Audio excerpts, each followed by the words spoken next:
Hello everyone, good morning all of you. स्वागत है आप सभी का हमारे YouTube channel John of life science में।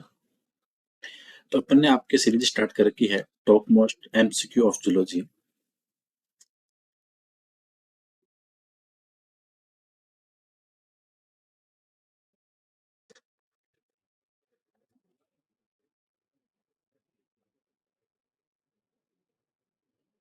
इसका पार्ट फर्स्ट अपन ने अपलोड कर दिया था। आज इसका पार्ट सेकंड है। तो लास्ट पार्ट के अंदर अपन ने 36 क्वेश्चन आपके सॉल्व किए थे। ठीक है, जिसके अंदर आपकी जूलॉजी से मिक्स में क्वेश्चन है। दैट मीन्स अपन ये कह सकते हैं कि अपन जूलॉजी के सारे सिलेबस को कवर कर रहे हैं, सारी यूनिट को कवर कर रहे हैं। जहां जैसे क्वेश्चन बनते हैं उन सारे क्वेश्चन को कवर कर रहे हैं। और ये जो क्वेश्चन अपन सोल्व कर रहे हैं यहाँ पे, ये आपके first year biology that means PG biology की एग्जाम चाहे किसी भी स्टेट की हो, ठीक है, प्लस असिस्टेंट प्रोफेसर की जूलॉजी एग्जाम किसी भी स्टेट की हो, चाहे आप आरपीएससी के एस्पिरेंट हो, चाहे फिर आप एमपीएससी के हो, चाहे फिर आप हरियाणा के हो, चाहे फिर आप यूपी के एग्जाम, सभी एग्जाम्स के लिए इंपॉर्टेंट क्वेश्चन है। और ये जो क्वेश्चन है इन सबको ऐसे इंपॉर्टेंट जैसे स्टेटमेंट टाइप क्वेश्चन होते हैं उनको भी लिया है। वन लाइनर जो सिंपल क्वेश्चन आते हैं जहाँ से सिली मिस्टेक होती है एग्जाम के अंदर और जो बार बार रिपीट होते हैं, इन सारे क्वेश्चंस को अपन ने यहाँ पे कवर किया है। तो जिन्होंने प्रीवियस लेक्चर नहीं देखा है वो आप प्लेलिस्ट में जाके, तो वहाँ पे top most MCQ of zoology के नाम से प्लेलिस्ट बनी हुई है। ठीक है, तो वहाँ पे पहला पार्ट अपलोड किया हुआ है, तो उसको जाके देखना। उसके बाद में अपने सेकंड पार्ट अभी डिस्कस कर रहे हैं। तो आज का सेशन अपने स्टार्ट करते हैं। Stone leprosy score. Stone leprosy मतलब आप इसको एग्जांपल की तरफ ऐसे समझो जैसे आपके जो ताजमहल वगैरह है, उसकी जो बिल्डिंग है, उसके जो पत्थर वगैरह है, उनका कलर ऐसे टाइम के साथ धीरे धीरे फॉल्ट होता रहता है। ठीक है, जो इंपॉर्टेंट जो बिल्डिंग्स वगैरह होती है उन पत्थरों का जो थोड़ा उनका डीके होने लग जाता है, उसको बोलते हैं स्टेन लेप्रोसी। तो स्टेन लेप्रोसी किससे होती है? स्टेन लेप्रोसी आपके रिलेटेड है आपके एसिड रेन के साथ में। ठीक है, तो 37 का राइट आंसर क्या होगा? Stone leprosy is caused due to acid rain. So right answer option number B. Question आपके इटाईटाई डिजीज और इसका दूसरा नाम है आउस डिजीज। तो इटाईटाई डिजीज अपन काफी टाइम से ये क्वेश्चन पढ़ते हैं। इटाईटाई डिजीज का हर एग्जाम के अंदर आपको क्वेश्चन मिलता है। और पोल्यूशन से रिलेटेड जो भी डिजीज होती है वहां पे आपको क्वेश्चन देखने को मिलते हैं। तो पोल्यूशन से रिलेटेड डिजीज का क्वेश्चन का मैंने एक वीडियो डाल रखा है आपको पूरा। ठीक है, जितने टाइप की जो कॉमन डिजीज होती है वो सारी मैंने डाल रखी है। जैसे आपके इटाईटाई डिजीज की बात करें तो आपका कैडमियम हो गया। ठीक है, कैडमियम से आपके हो गई इटाईटाई डिजीज। इसके बाद में एक आता है आपके नाइट्रेट से। नाइट्रेट से आपकी जो डिजीज होती है वो होती है आपकी ब्लू बेबी। ठीक है, और इसको दूसरा नाम बोलते हैं साइनोसिस भी बोलते हैं। अगर पानी के अंदर नाइट्रेट ज्यादा है उस कंडीशन के अंदर। ठीक है, इसके बाद में आपके एक आती है ब्लैक फुट, जो होती है आपके आर्सेनिक से।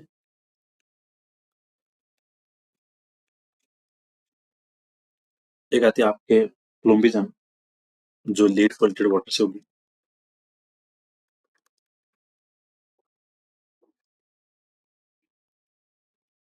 ठीक, तो ये सारी जो कॉमन कॉमन चीजें हैं इनका थोड़ा ध्यान रखो। और कैडमियम वाला इटाईटाई डिजीज का कॉमन क्वेश्चन आपके एग्जाम में बनता है।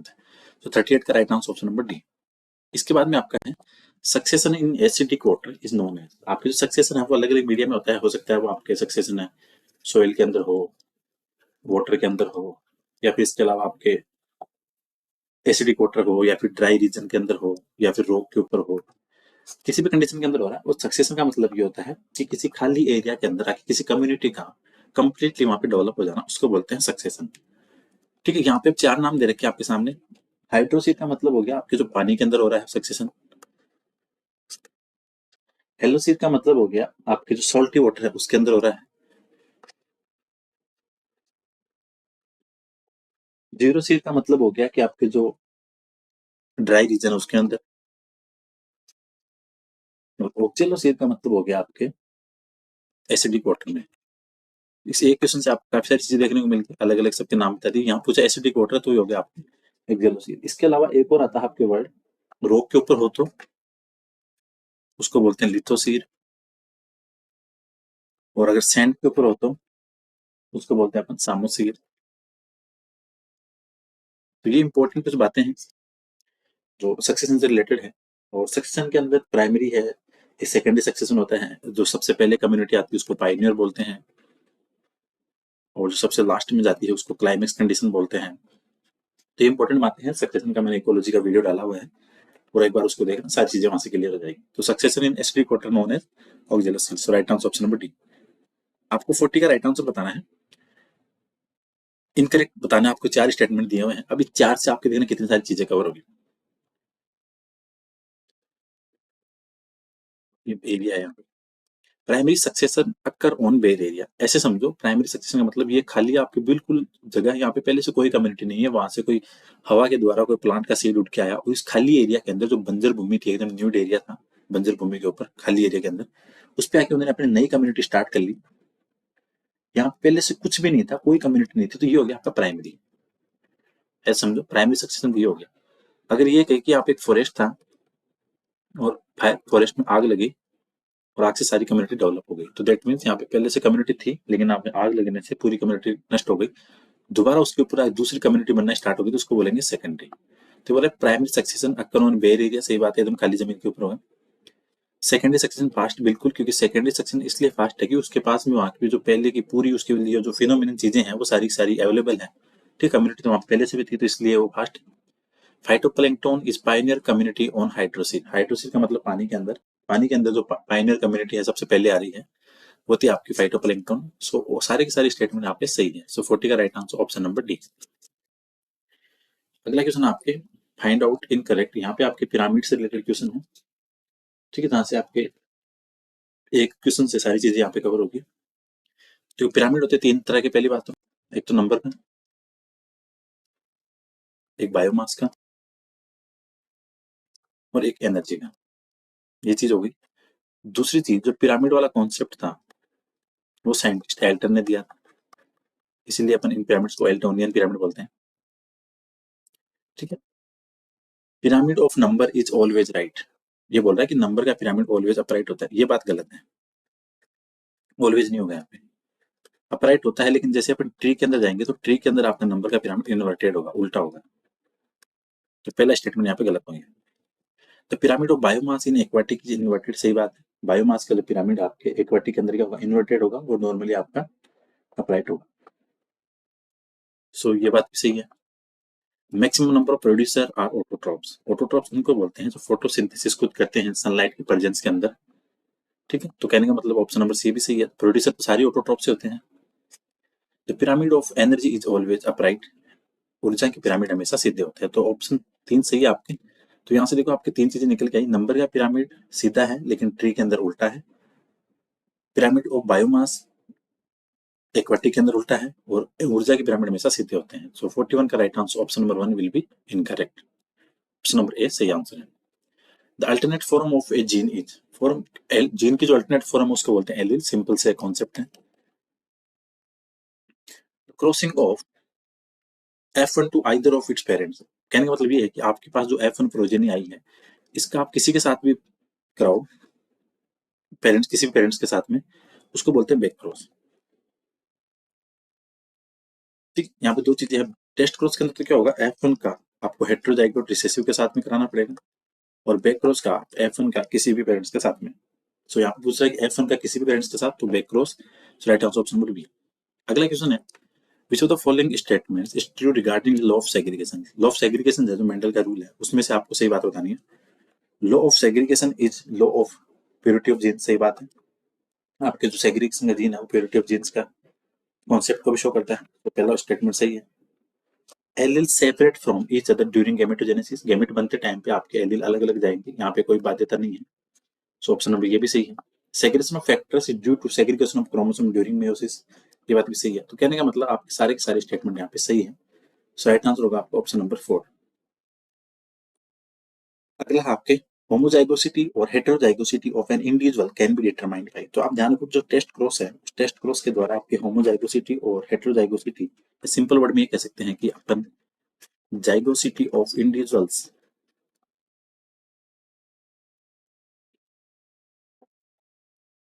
Can be check by test cross.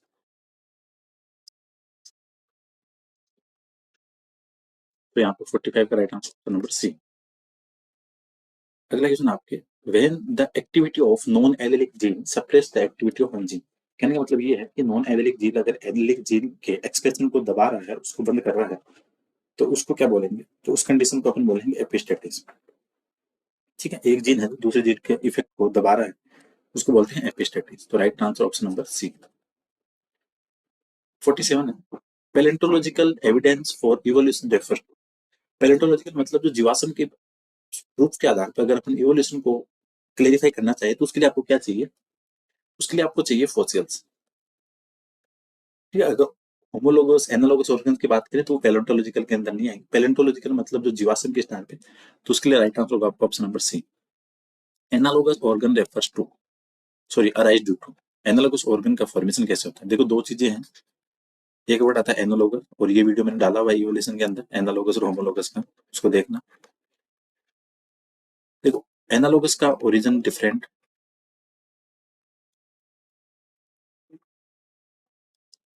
Function same है। एनालोगस का ओरिजिन डिफरेंट है लेकिन फंक्शन सेम है। होमोलोगस का ओरिजिन सेम है, फंक्शन डिफरेंट है।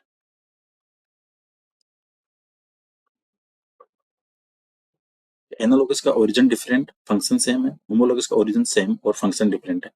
और एनालोगस का जो ओरिजिन है वो होगा आपके कॉन्वर्जेंट इवोल्यूशन से, और होमोलोगस का डाइवर्जेंट से। यहाँ पूछा एनालोगस का, तो एनालोगस का होगा आपके कॉन्वर्जेंट इवोल्यूशन से। So right answer option number D. Fossils are generally found in, जो आपके फोसिल्स है वो बेसिकली कहाँ मिलेंगे, तो जो आपके अवसादी चट्टानें होती है सेडिमेंटेड रॉक्स, उसके अंदर आपको जो आपके फोसिल्स है वहां पे इम्प्रिंट मिलेंगे। So right answer option number A. Proposed the first form of the could have come from pre-existing non-living organic molecule। जो पहले की लाइफ है वो pre-existing non-living molecules से वहां से आई थी। तो ये कॉन्सेप्ट आपके क्लेरिफाई किया था ओपेरॉन एंड हेल्डन ने। ठीक है, इनके जो अलग अलग एक्सपेरिमेंट हैं, ओपेरॉन के, मिलर के, यूरे के, उन्होंने ये चीज क्लेरिफाई की थी। ठीक, तो राइट आंसर क्या होगा यहाँ पे ऑप्शन नंबर बी। तो 50 का right answer option number B.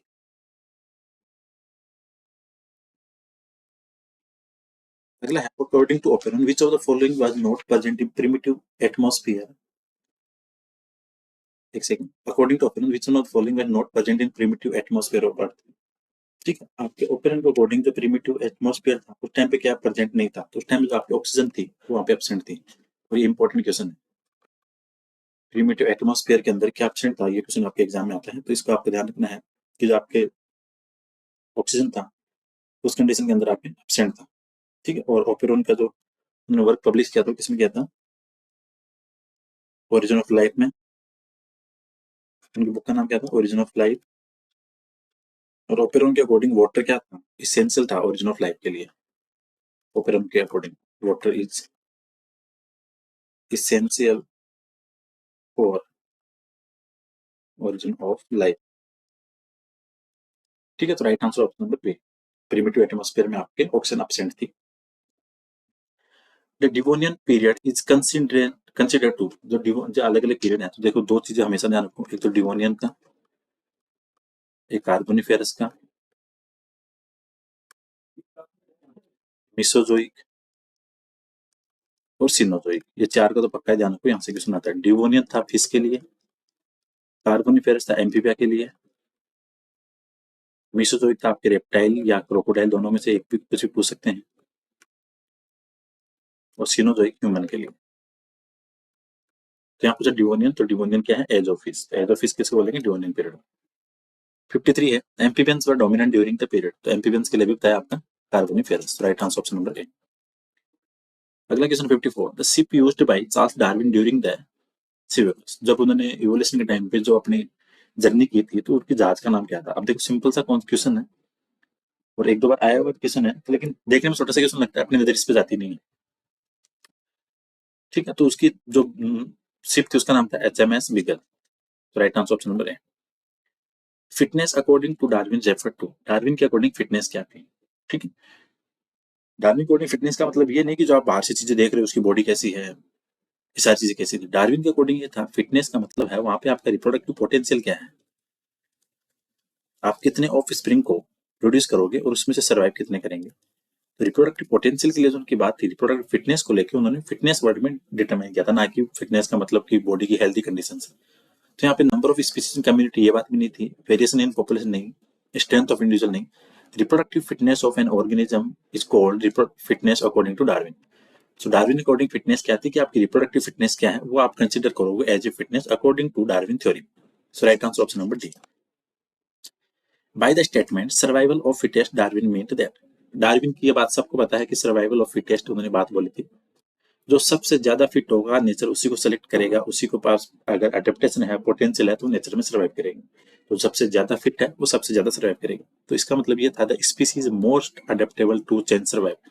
कहने का मतलब ये था कि अगर जो स्पीसीज आपके बदलते एनवायरमेंट के साथ में भी पावर रखती है, कैलिबर है रहने का, तो वो आपका सर्वाइवल ऑफ टेस्ट के अंदर डोमिनेट रहेगा। कहने का मतलब जो ज्यादा फिट है, ज्यादा अडेप्टेबल है, वो वहां पे सर्वाइव करेगा।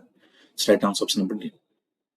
Hardy Weinberg principal can not operate if, तो हार्डी विनबर्ग प्रिंसिपल के अंदर अलग अलग कंडीशन थी जहाँ पे आपका हार्डी विनबर्ग लो है वो चल पाता है। तो यहाँ से आपका क्वेश्चन बनता है, ठीक है, तो हार्डी विनबर्ग लो की सबसे पहले तो आपको इक्वेशन पता हो, P square plus 2pq plus Q square बराबर 1। पहली बात तो ये थी हार्डी विनबर्ग के रूल की। दूसरी चीज, हार्डी विनबर्ग के रूल के अंदर 5 जो इंपॉर्टेंट फैक्टर थे उसका ध्यान रखो। एक तो माइग्रेशन था, ये नहीं हो, जेनेटिक ड्रिफ्ट नहीं हो, और जेनेटिक ड्रिफ्ट किस पे होता है, स्मॉल पॉपुलेशन, ये हमेशा ध्यान रखना, जेनेटिक ड्रिफ्ट का। इसके बाद म्यूटेशन नहीं होना चाहिए, जेनेटिक रिकॉम्बिनेशन नहीं हो, और आपका नेचुरल सिलेक्शन। तो ये 5 उसके अलग अलग फैक्टर थे जो हार्डी विनबर्ग लॉ के लिए अप्रिशिएट करते थे, उसको फेवर करते थे। अब यहाँ पूछ रहा है कि कौन सी बात है जहाँ पे हार्डी विनबर्ग लॉ नतीजा है। देखो पहला ऑप्शन बोला है population does not migrate for a long time to new habitat, new habitat के लिए स्पीसीज का माइग्रेशन नहीं हुआ, तो सही बात है, यहाँ तो आपका हार्डी विनबर्ग चलेगा। Frequent mutation occur in population, अगर बार बार पॉपुलेशन के अंदर म्यूटेशन हो रहा है तो हार्डी विनबर्ग रूल तो यहाँ फॉलो नहीं होगा। ठीक है, तो फिर तो आपके उसके अंदर जो कांस्टेंट लेवल है वो नहीं रह पाएगा, उसके अंदर फ्लक्चुएशन आएंगे। सो म्यूटेशन की वजह से ये गलत हो गया। Population has no chances of interaction with other population, सही बात है। Free interbreeding occurs among all members of population, मतलब रैंडम मेटिंग। सो आपके ऑप्शन नंबर बी है, यहाँ पे म्यूटेशन की वजह से गलत हो रहा है, इसलिए ये हार्डी विनबर्ग रूल को फॉलो नहीं कर पाएगा, यहाँ ऑपरेट नहीं होगा। So right answer option number B.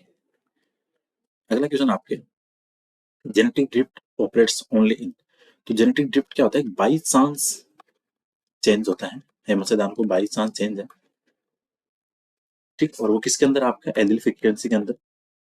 अगर एलिलिक फ्रीक्वेंसी के अंदर या जीन फ्रीक्वेंसी के अंदर अगर बाई चांस कोई चेंज आता है तो उसको बोलते हैं जेनेटिक ड्रिफ्ट, और हमेशा ये चलेगा स्मॉल पॉपुलेशन में। और जेनेटिक ड्रिफ्ट कॉन्सेप्ट दिया था आपके साइंटिस्ट सिवल राइट ने, इसलिए इसको सिवल राइट इफेक्टिव बोलते हैं। तो यहाँ से देखो इस क्वेश्चन से 3 चीजें कवर हो गई कि जेनेटिक ड्रिफ्ट क्या होता है, सडन बाई चांस चेंजेस आते हैं आपके एलिलिक फ्रीक्वेंसी में, हमेशा होगा ये स्मॉल पॉपुलेशन के अंदर, और ये कॉन्सेप्ट दिया था आपके सिविल राइट ने। और किसकी वजह से भी हो सकता है, कोई नेचुरल क्लाइमेटी हो, सॉरी नेचुरल क्लाइमेटी हो गई, कोई एपिडेमिक हो गई, कोई आइसोलेशन हो गया, कुछ वेरिएशन है, कुछ फ्रेगमेंटेशन है, तो genetic drift only in small population. So right answer option number D. Which of the following is most important for speciation, speciation का मतलब फॉर्मेशन ऑफ न्यू स्पीसीज। कल मैंने आपके आइसोलेशन का वीडियो डाला था, और आइसोलेशन का वीडियो पहले इसलिए डाला था क्योंकि स्पेसिएशन को समझने के लिए पहले आपको आइसोलेशन पता हो। स्पेसिएशन का मतलब होता है नई स्पीसीज का फॉर्मेशन होना, और नई स्पीसीज के फॉर्मेशन होने के लिए आपके पास में रिप्रोडक्टिव आइसोलेशन होना जरूरी है। नई स्पीसीज तभी बनेगी जब पुरानी स्पीसीज का आपस में अटैचमेंट नहीं हो रहा, मेटिंग नहीं हो रही, कुछ बैरियर आ रहे हैं। तो सबसे इंपॉर्टेंट आपका रिप्रोडक्टिव आइसोलेशन, ठीक है, जनन वियोजन आगमन के बीच में होगा, उस कंडीशन के अंदर आपका स्पेसिएशन होगा। So right answer option number B. इनका right answer option number B, reproductive isolation is important for speciation. 60 है अडेप्टिव रेडिएशन, अनुकूलन विकिरण, मतलब आपका एंसेस्टर एक ही था, आपका एंसेस्टर ए था, इससे आपकी 2 स्पीसीज निकली, एक बी निकल गई और एक सी निकल गई, मतलब आपकी स्पीसीज बी और स्पीसीज सी का जो पेरेंट था वो कॉमन था, लेकिन कुछ आपके चेंजेज आए, एनवायरनमेंट की नीड हुई, तो कॉमन एंसेस्टर से अगर आपके अलग अलग जाके चीजें बन रही है, स्पीसीज का इवोल्यूशन हो रहा है, तो यहाँ पे ए आपका कॉमन एंसेस्टर था, लेकिन बी और सी अलग अलग स्पीसीज का इवोल्यूशन हुआ, तो उसको बोलते हैं अडेप्टिव रेडिएशन।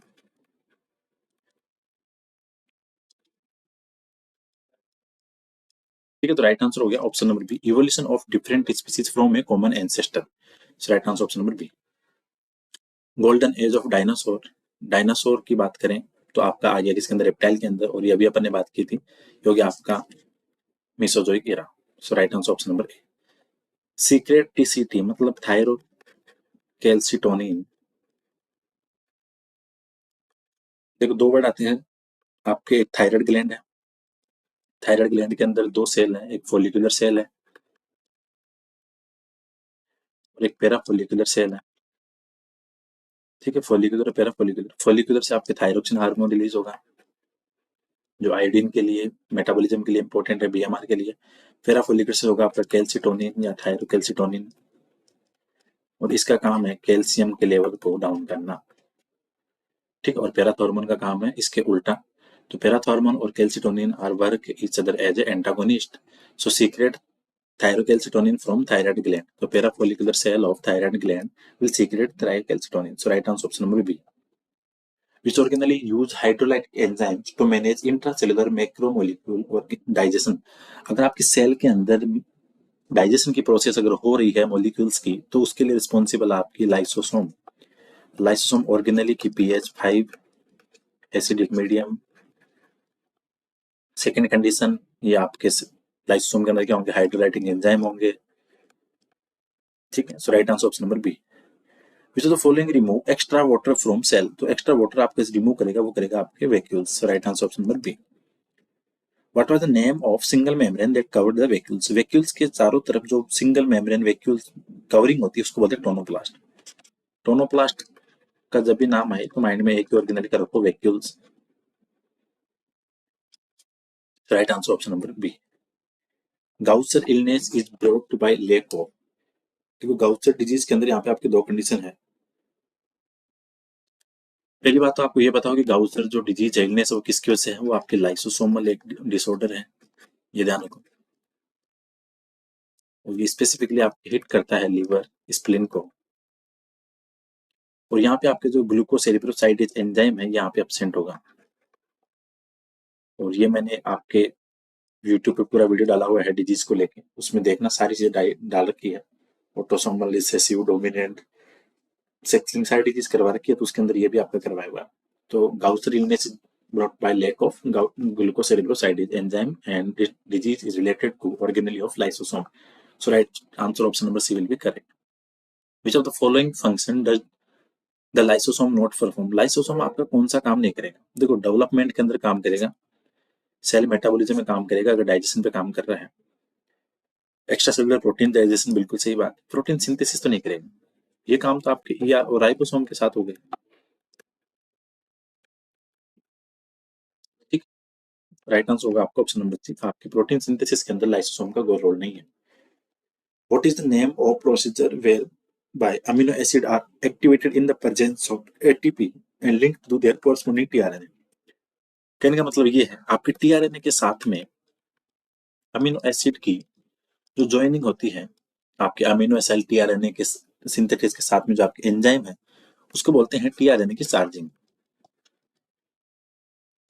ठीक, तो राइट आंसर क्या होगा आपका option number A, charging of tRNA। In human what is the true about RBC. RBC के बारे में आपको सही बात बतानी है। तो ट्रांसपोर्ट 80% ऑफ ऑक्सीजन, नहीं 80 कैसे, ये तो 99% के समथिंग लेके जाता है, तो पहला ऑप्शन गलत हो गया। द ट्रांसपोर्ट 99.5 ऑक्सीजन, सही बात है, ऑलमोस्ट आपके 99.5 ऑक्सीजन लेके जाएगा। About 20 to 25 CO2 carried by them, नहीं, they do not hold CO2, CO2 तो होल्ड करेंगे। सो यहाँ पे आपका ऑप्शन नंबर बी है वो करेक्ट है कि आपके 99.5% ऑक्सीजन का ट्रांसपोर्ट है वो आपके आरबीसी के द्वारा होगा। और कार्बन डाइऑक्साइड में सबसे ज्यादा किससे होगा, बाइकार्बोनेट फॉर्म में। Right answer option number B. Floating ribs are found in, अब ये कुछ क्वेश्चन आपके एनिमल टेक्सोनॉमी से रिलेटेड है। हर वीडियो के अंदर अपन एनिमल टेक्सोनॉमी क्वेश्चंस भी ले रहे हैं और हर यूनिट के क्वेश्चंस ले रहे हैं, ताकि आपके एग्जाम्स के अंदर ऐसे नहीं हो कि सिंगल यूनिट के क्वेश्चन ही आपको देखने को मिले। अपन यहाँ पे सारी चीजों कवर कर रहे हैं आपके हर एग्जाम के लिए। ठीक है, ऐसा नहीं है कि अपन एक यूनिट ले रहे हैं, और कुछ क्वेश्चन ऐसे भी हैं जो बिल्कुल नए हैं, कुछ क्वेश्चन ऐसे हैं जो बार बार फ्रीक्वेंटली रिपीट हो रखे हैं, तो इन सारी चीजों को अपन यहाँ पे कवर कर रहे हैं। तो फ्लोटिंग रिप्स आपकी मिलेगी मैमल्स के अंदर। Right answer option number D. Mammary gland without teats are found in. देखो मैमल्स के अंदर दो चीज ध्यान रखो क्लासिफिकेशन के अंदर। मैमल्स के अंदर एक तो आपका प्रोटोथीरिया और एक आपका थीरिया। थीरिया के अंदर आते हैं आपके मेटाथीरिया, एक आता है आपका यूथीरिया। तो जो आपके प्रोटोथीरिया है, मोनोट्रीमेट्स, मोनोट्रीमेट्स के अंदर आपके एक तो एक्सटर्नल ईयर और मेमोरी ग्लैंड वो विदाउट टीट्स होती है। सो आपका prototheria will be right answer. Prototheria are mammals that have mammary gland without teats. So right answer option number 1. Which of the following is not a feature of phylum Annelida? Annelida के अंदर आपको पता होना चाहिए metameric segmentation है, ठीक है, bilateral symmetry है, ट्रिप्लोब्लास्टिक है, साइजोसिलोमेट है, ठीक है. तो यहाँ पे प्रेजेंस ऑफ सेगमेंटेशन बिल्कुल सही बात है, बाइलेटरल सिमेट्री है, क्लोज सर्कुलर सिस्टम है. स्यूडोसिलोमेट बॉडी प्लान नहीं, pseudocoelomate body plants are responsible for nematodes. आपके राउंड वर्म है, आपके उसके अंदर स्यूडोसिलोमेट बॉडी प्लान पाया जाएगा. So right answer option number D. Which of the following is not a characteristic of phylum Mollusca. Mollusca की आपको कैरेक्टर बताना है. तो यहाँ पे मोलस्का में रेडियल सिमेट्री नहीं होती, क्योंकि यहाँ पे आपकी सिमेट्री कौन सी होगी, बाइलेटरल, ठीक है. बाकी मेंटल आपके रिस्पॉन्सिबल है, लोकोमोशन के लिए फुट पाए जाते हैं, muscular foot. Soft body due to calcium carbonate covering. तो राइट आंसर आपका option number A, radial symmetry is not a characteristic feature of phylum mollusca. So that's why option number 1 will be correct. The phylum echinodermata includes animals. Echinodermata का मतलब है आपकी body के ऊपर echinus present होना. Echinus का मतलब होता है सूप, कांटे जैसे संरचना. डर्मिस का मतलब स्किन, ठीक है. तो कंटेक्टियस संरचना या कांटेदार संरचना is a unique feature of Echinodermata. तो ये तो बात इकाइनोडर्मेटा की प्रोनाउंसिएशन की है. आपको यहाँ पे वर्ड बताने हैं कि कौन से हैं जो एग्जाम्पल हैं. तो स्टारफिश और सी आर्चिन है जो अरिस्टल लेंटन है, ये आपके एग्जाम्पल हैं इकाइनोडर्मेटा के. इकाइनोडर्मेटा का सबसे unique feature water vascular system. और अगर वाटर कैनाल सिस्टम बोले तो porifera water vascular system for echinodermata. So right answer option number B. The phylum Platyhelminthes includes animals such as. Platyhelminthes का मतलब एनिमल्स आपके फ्लैट हैं, बॉडी उनकी flat worm. So right answer option number D. और platyhelminthes की सबसे important बात acoelomate है, सिलोमेट के अंदर एब्सेंट है. एंडोपैरासाइट है, एंडोपैरासाइट के अंदर आपके एक तो फेसुला है, एक आपकी टीनिया है, ठीक है. तो राइट आंसर क्या होगा आपके ऑप्शन नंबर डी. सो ये 76 है, यहाँ पे 50. The phylum nematodes includes commonly known as. तो आपके एस्केल्मंथीज, एस्केल्मंथीज फाइलम के जो एनिमल्स उसको बोलते हैं राउंड वर्म. राउंड वर्म में सबसे कॉमन बोले थे एस्केरिस.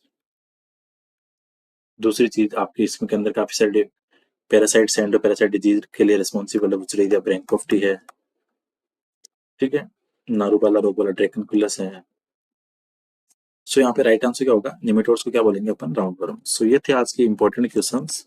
तो अभी तक अपन ने 76 क्वेश्चन कवर कर लिए, ठीक है. तो जिन्होंने प्रीवियस लेक्चर नहीं देखा उसके जाके एक बार देखना आप, ठीक है, ताकि चीजें थोड़ी और क्लियर हो. काफी सारे इंपॉर्टेंट क्वेश्चन अपने करवाए हैं, अभी करवा रहे हैं. और इन क्वेश्चंस के अंदर अपन एक तो सबसे इंपॉर्टेंट चीज है यूनिट वाइज कवर कर रहे हैं, ठीक है. दूसरी बात फ्रीक्वेंट जो रिपीटेड क्वेश्चंस उसको रिपीट कर रहे हैं. इंपॉर्टेंट जो पीवाई क्यू है, इंपॉर्टेंट यूनिक पीवाई क्यू है उसको रिपीट कर रहे हैं अपन विथ एक्सप्लेनेशन, ठीक है. तो ये सारी चीजें और ये आपके दोनों एग्जाम के लिए जरूरी है, बायोलॉजी फर्स्ट ईयर के लिए भी प्लस आपके असिस्टेंट प्रोफेसर जूलॉजी एग्जाम के लिए भी, ठीक है. तो होपफुली सेशन आपके लिए इंपॉर्टेंट रहने वाला है. जिन्होंने प्रीवियस लेक्चर नहीं देखा एक बार आप जाके उसको देखना, ठीक है. होपफुली आपको सारी चीजें यहाँ पे काम की मिलेगी, रिपीटेड चीजें मिलेंगी, रिपीटेड क्वेश्चंस मिलेंगे. इसके अलावा मैंने आपके एक प्लेलिस्ट बना रखी है एचपीएससी और यूपीएससी के नाम से एमसीक्यू की. उसके अंदर आपके 500 प्लस एमसीक्यू करवा दिए हैं. और उसकी जो पीडीएफ है, आपका जो ग्रुप है अपना टेलीग्राम पे, जोन ऑफ लाइफ साइंस, तो अगर आप उस ग्रुप में नहीं हो जोन ऑफ लाइफ साइंस में, तो एक बार आप मुझे डीएम कर देना, मैसेज कर देना टेलीग्राम पे, या फिर मेरा जो कॉन्टेक्ट नंबर है 8386012535, इसी नाम से डॉक्टर संजय के नाम से आपको अकाउंट मिलेगा टेलीग्राम. आप मुझे वहाँ पे डीएम कर सकते हैं ताकि उस ग्रुप के अंदर हो, ताकि जो भी आपको चीजें मिले आपको सारी पता चल जाए. आप टेलीग्राम ग्रुप के अंदर अपन डेली क्विज सेशन रखते हैं, ठीक है. और जो भी नए इंपॉर्टेंट नोट्स वगैरह हैं, कुछ पीडीएफ्स वगैरह हैं, वो भी शेयर करते हैं। और जो भी वैकेंसी वगैरह को लेके सारी चीजें हैं, वो यहाँ ग्रुप में के अंदर अपन शेयर करते हैं। सो अगर आप ग्रुप के अंदर नहीं हो तो उसको ज्वाइन कर लेना, ठीक है। कोई भी सजेशन हो तो मुझे दे सकते हो, और वीडियो को शेयर भी करना, लाइक भी करना। So thank you so much for watching this video. मिलते हैं नेक्स्ट क्लास में।